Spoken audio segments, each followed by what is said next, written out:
Hey there, everyone. Welcome back to Oh Brother Comics. Today, Nick and I are going to be answering the Bearded Comic Bro Challenge.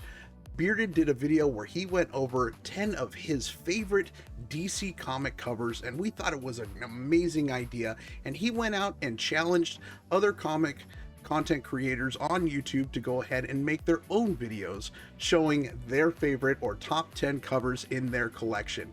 So Nick and I went through our boxes. As you can see, I've got a wall of boxes back here, and we chose 10 DC covers, that actually 10 each, in our collections that we wanted to go ahead and show you guys. So without further ado, Nick, you want to start us off? Let's show these people what we have. Sure. So my DC collection is nowhere near as large as yours, but not everyone's perfect. You'll come over to the DC side sooner or later.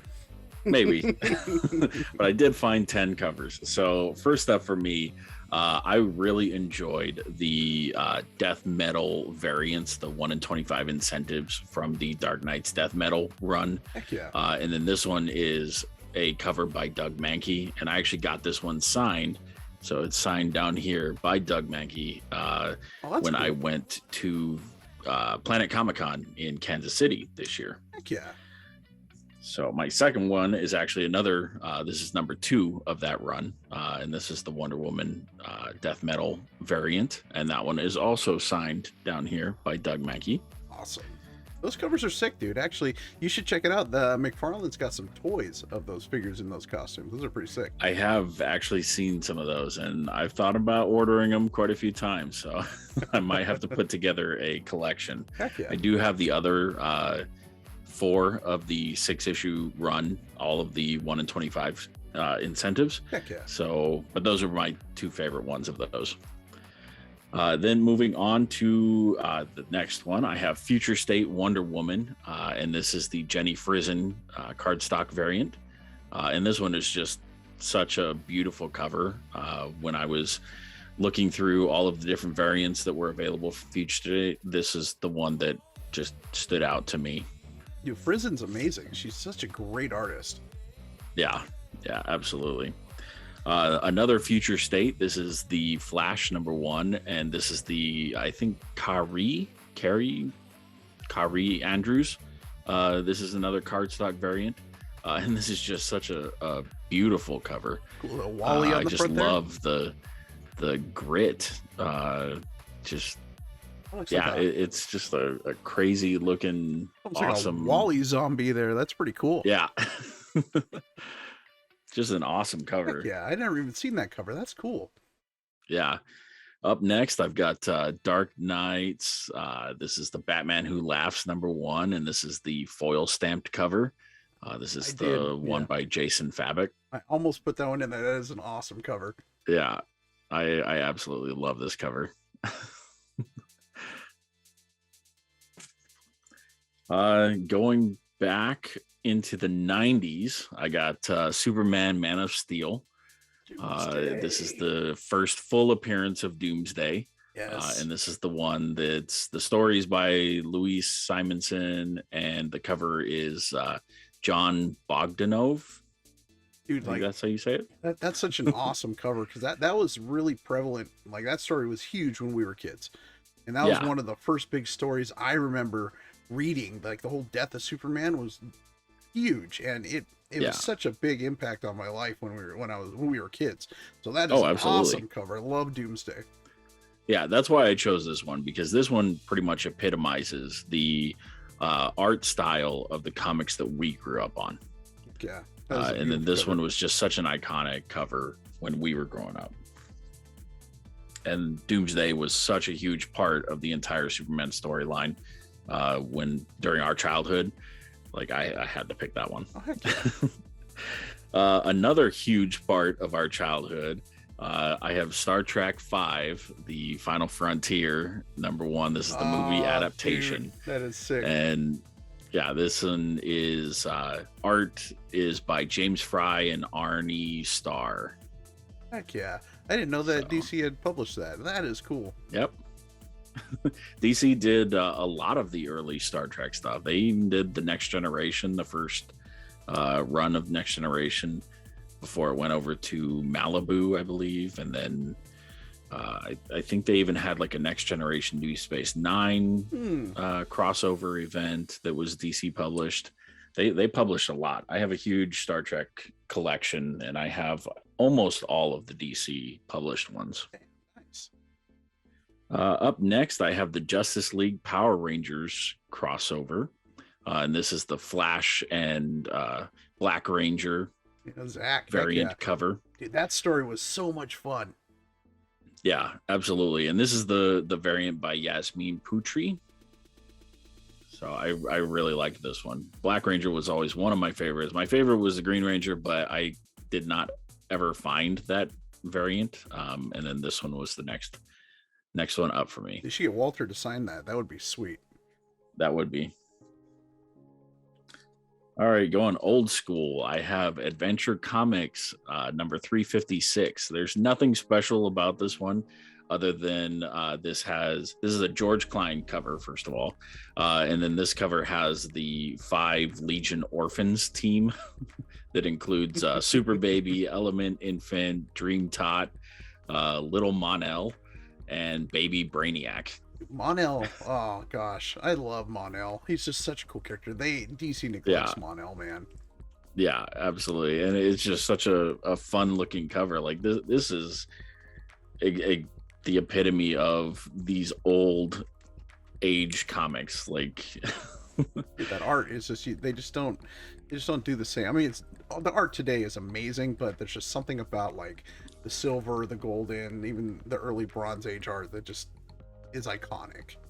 Yeah, absolutely. And then I've got another one of those. This one's the Superman one. This is number 210, and this is Neil Adams cover art. So this one just, and this one like just shows.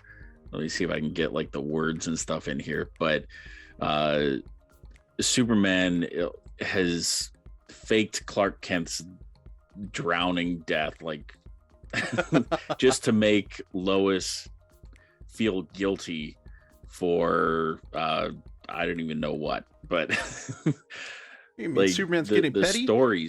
The stories back then are just so ridiculous. It is just an iconic cover, like just because like all of the weird stuff that's on these things.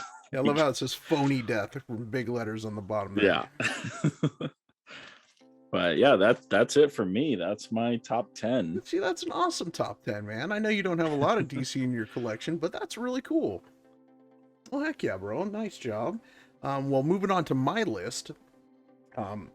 Nick, I know you told me because you know about what's in my collection, so I definitely did go for covers that aren't necessarily just big keys because I wanted to do like what the challenge is asking for, comic covers that are just iconic to me and some of my favorites. Some are keys, most are not. But my first one, I had to go with the Forever People #1. This one is just an amazing cover. I was so excited to actually get this into my collection, and this is from the master himself, Jack Kirby, and he's just so iconic in the comic industry and such amazing artwork. He did such an amazing job with DC and Marvel, and he will always be remembered in the Hall of Fame of comic book artists. And so I definitely had to show this one. Just an amazing cover. And like you said, that one's awesome. Yeah, like you said with the art, like you just can't beat some of that old school art. Oh, absolutely. Like the new art has its own merit and its own just genius, but all of the golden, silver age, even the Bronze Age stuff is just completely iconic. You can tell what age it's from just by the art. Oh yeah, and like with this next book, and I'll show it. This one, and some of the reason why I like some of the old like Silver Age stuff is just the inks and the colors that they used. Like they just pop, absolutely, and they're so beautiful on the cover. So this next one, I had to go with Aquaman #35. And this just one of the reasons why I love this. For one, I really do enjoy Aquaman, but I love Orm and Black Manta, and them just on the cover, both fighting Aquaman on this. This is a Nick Cardy cover, and he did, I believe, the whole run of this early Aquaman. It's just a beautiful cover. So this one, definitely one of my tops in my collection. Yep, I almost put Aquaman #4 in there, but I knew I had an inkling that you're going to put that one in there, and Yeah, I love it. Aquaman #4 has no significance other than just that amazing Silver Age art. Hey, this challenge isn't about any kind of key issues or significance. It's all what is your favorite. Yeah, So yeah, no, that was definitely my runner-up. for number 3 on my list, this is kind of a cheat, but I had to put it together because it is a connecting issue. This is from one of my favorite artists, Frank Cho, but this is Harley Quinn issue number 24. I love Frank Cho's art, and one of these days I'm going to get him to commission some Wheat Cakes covers for me. But this is issue 24 and 25. Sorry for the glare, but this is just such a beautiful connecting cover. You got Harley, the old school with the Harley Quinn costume, and then the new Harley there. And I love the way that he draws women in this. They aren't overly like sexualized. They tend to be bigger boned or thick kind of thing. And they're just so amazing to look at. He's just such an amazing artist. So definitely had to put these in here. Next up, I was kind of going in the same vein that you were, because I loved these covers. But I had to go with Dark Knight, The Red Death. And this is by Jason Fabok, who's just an amazing artist in his own right. And this was just such an amazing, iconic cover. It was a huge hit as soon as it came out. And the story was just crazy. This Red Death, absolutely nuts what Batman, or Bruce, did to the Flash and stealing his powers and his body, essentially. Like, this is just such a cool cover, and I just absolutely love this. Oh, absolutely. That's who did that Batman Who Laughs cover too. And yeah, Fabok, however you say it, is just an amazing artist. He is, absolutely. This next one, and most of my collection for DC, because when I was first getting it back into comics, was towards the middle and end of the New 52, and then getting into the DC Rebirth stuff. So most of my boxes are literally DC Rebirth stuff, because I picked up pretty much everything that they were coming out. But I absolutely love the B covers for these issues, and that's pretty much all I own are the B covers through the Rebirth run, because they were just beautiful art, and they didn't have the trade dress across it kind of muddling it, and you just got to see the art. But this next one is Batgirl 23, and this is a Joshua Middleton variant, and it's just stunning, absolutely stunning. I know a lot of people really love this cover, but when this came out, yeah, this thing was just absolutely beautiful. I had to pick it up. So definitely deserves to be on my list.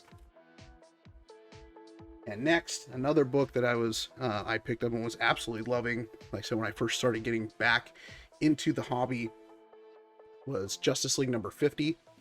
This is the Dark Side War, and excuse me, this is also by Jason Fabok, I believe. Yes. And I'm a huge Jeff Johns fan, and I just absolutely love this cover. It's just beautiful. You have the whole League on the front. Just an amazing cover here. This one of my favorite storylines. That's another one of those amazing cover art. Next up, this was actually the story when I first got back. Again, a lot of these are for when I was first getting back into the hobby, and I do apologize. It's like really hot in here, so I'm like a little sweaty, so I apologize. But this, when I first got back, I picked up a trade. I was just getting to the comic shop when I was getting back into it, and I was like, well, what do I get back into? And I was looking at the trades, and I found this one, and it happened to be The Blackest Night. And so once I read that, I had to go back and collect the original issues. And so this is Blackest Night number 2. It's by Ivan Reyes, who is another one of my all-time favorite artists. And you got Hal on the front there, surrounded by all the Black Lanterns, which I gotta say, Black Lanterns are still my favorite lantern group. They're just so cool. You know, the whole Death and Rise, and Black Hand and everything. Like, this is just so cool. I had to show this one off. This is such a cool cover. Next, also from the New 52, I went with Batman The Dark Knight number 3. And this is by David Finch and Richard Friend. This is just such an iconic cover. I've always loved the White Rabbit and the fact that, like, Batman's just defeated here. She was such an interesting character, like an alter ego, actually like a second version of the woman. I'm trying to remember her name. I'm blanking on it right now, but like she would like separate herself. So it was almost like she could like split herself into two characters, kind of thing. And her alter ego was the White Rabbit. And you just have this amazing work, the line work, the coloring, just the drawing itself is just amazing. And so this has always been, you know, one of my favorite covers. Yeah, that's a beautiful cover. Yeah, the next on my list for number 9, I went one that I always thought was just a lot of fun to look at, and the story was also a lot of fun too. But this was one of the crossovers that Marvel and DC did. So I went with Avengers JLA. And this is nice. Superman cover holding Mjolnir and Cap's shield. Like, this is just such an awesome cover. I mean, what else do you say? I mean, Superman being worthy, also defeating Captain America, wielding his shield. This is just such a cool cover. At some point, I would love to see if Marvel and DC would actually do a collaboration again, because it was a lot of fun to read this. But yeah, this one is always one of my favorites to go back every so often and read through. And then for my 10th book, I went with good old Greg Capullo. And I'm sorry, actually, before I get to that, I want to say this was George Perez. So George Perez did an amazing job here. I don't want to like leave him out because he did such a great job on the artwork. But again, for my 10th, I went The Batman Who Laughs #1 by Greg Capullo. Greg Capullo is such like one of the most iconic artists in the industry. I fell in love with his artwork the moment I saw him on Spawn growing up as a kid, and he just continues to be a pillar in the comic art industry. And this right here is just such an amazing cover. The whole black cover with the Batman Who Laughed kind of silhouetted in there. Like, this is just such a cool cover. And yeah, I'm happy to definitely say that that is in my top 10. But yeah, I don't even think I've ever seen that cover, but that thing is amazing. Yeah, I definitely love it. And it's only a variant cover. I mean, it's not anything like big dollar or anything like that, high value. But yeah, they're out there. You can definitely find them. And I had to pick that up. That's just such a cool cover. But yeah, that pretty much does it for my top 10. This was a lot of fun. And, you know, first off, I want to say thank you, Bearded over at Bearded Comic Bros, for even putting out this challenge. And I want to go ahead and throw it back out to all you other creators out there. Guys, go through your collection and show us your top 10 DC comics. We'd love to go ahead and take a look at them. And if you do, definitely let us know that you guys got a video, because we'd love to check it out. And also, if you guys haven't heard of Bearded Comic Bros, we'll go ahead and leave a link down in the description so you guys can check him out. He's definitely one of the pillars of the community and an amazing guy. He does a lot of great content, so definitely check him out and sub him up if you are not already subbed to him. But yeah, guys, thank you all for watching. That was our top 10 DC covers in our collection. I hope you all enjoyed the list. Thank you again for watching, guys. We'll see you all next time. See ya.